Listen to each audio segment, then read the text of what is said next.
A charcoal burner carried on his tray in his own house.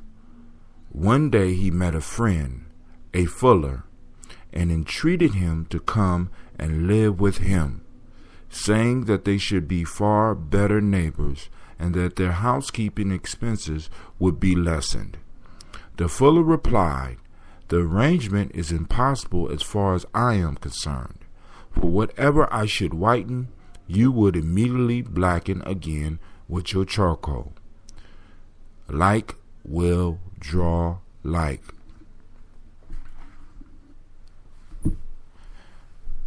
That's an Aesop fables, and I'd like to welcome you to Folk Tales for Grown Folks. Now, the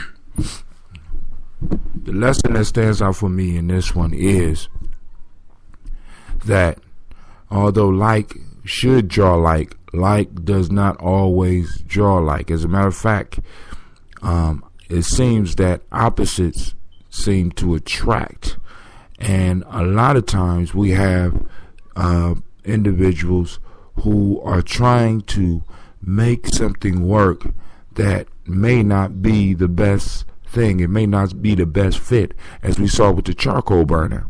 The charcoal burner was thinking about mutual benefit, but mainly his own benefit.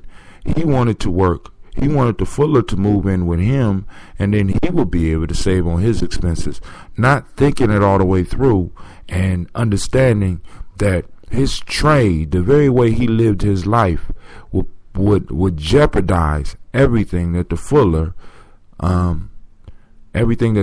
represented, everything that the fuller did for a living. Because I'm assuming that a fuller is someone who cleans things and keeps things looking good and white. So I'm imagining he probably bleached stuff. I mean, I know they didn't have bleach back then, so that's probably why they had to have somebody to keep things white.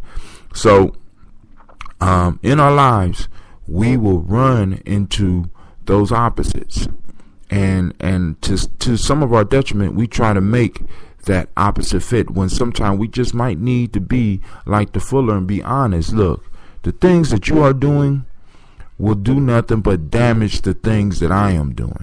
So it would be better for us to be friends at a distance.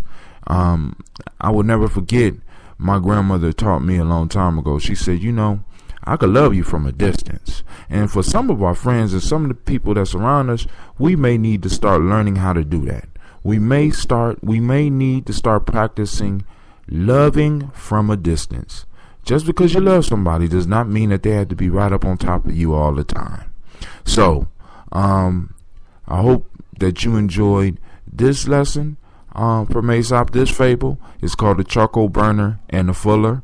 If you have any comments, please post them. If you have any ideas or you got a different lesson from it, feel free to post it.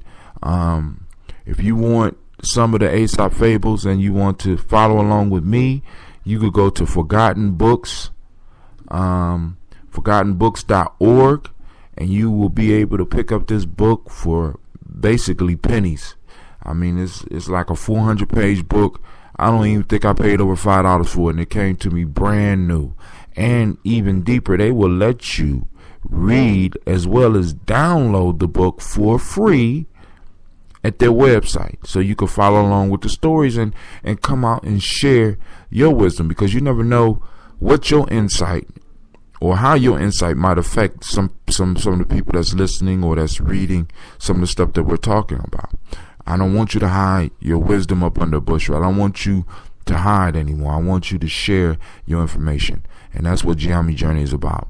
So this has been Folk Tales for Grown Folks. And this is Brother Tim, and I'm saying peace. You have a great day.